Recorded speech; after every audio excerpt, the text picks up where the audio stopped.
Hi guys, today I'm going to show you how to make this super moist and soft chocolate cake, which is actually Hershey's Perfectly Chocolate Cake recipe. So for this recipe, I'm using this sifting thing. I don't know what it's called. You don't have to, but you can if you want.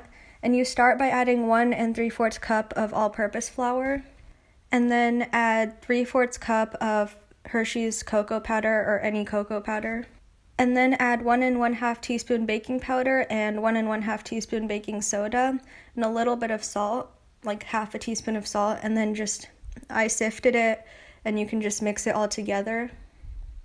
And if you're using a sifter and you have these little balls of cocoa powder, you can run a spoon through them to make them go through the sifter, and then the remaining you can just throw it away.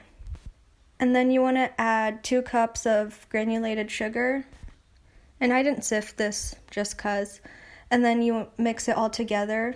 And this recipe is all in one bowl, so you don't have to separate your wet and dry ingredients. And for the wet ingredients, add 2 eggs, which I can't crack with one hand. I've always tried, but maybe one day I'll show you if I can do it. Oh yeah, and if you get a crack, what you can do is take half of the shell, which is a lot easier than using your hands because you're never going to get it with your hands and then it gets all messy.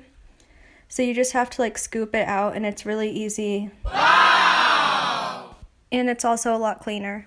And then I just mix them. You don't have to use a spatula. You can use a hand mixer or a stand mixer, but I just use a spatula because less dishes. And then add 1 cup of milk and mix that all together.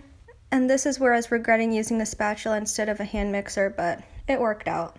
And then once it's mixed, add 1/2 cup of oil. I use vegetable oil, but I'm sure most oils will work. And then I added a little bit of vanilla. You can add about 2 teaspoons, which is what the recipe says. I just eyeballed it. And then add 1 cup of boiling water. And I know my water looks dirty just because there's a few drops of milk left in it. But yeah, this part is kind of hard to mix. You have to make sure that all the water is mixed until you get a uniform chocolate color and not some light chocolate, some dark chocolate blotches. And then I greased my pans, and I'm using really thin 6-inch pans, so I was able to fit it into 5 pans and made a few extra cupcakes.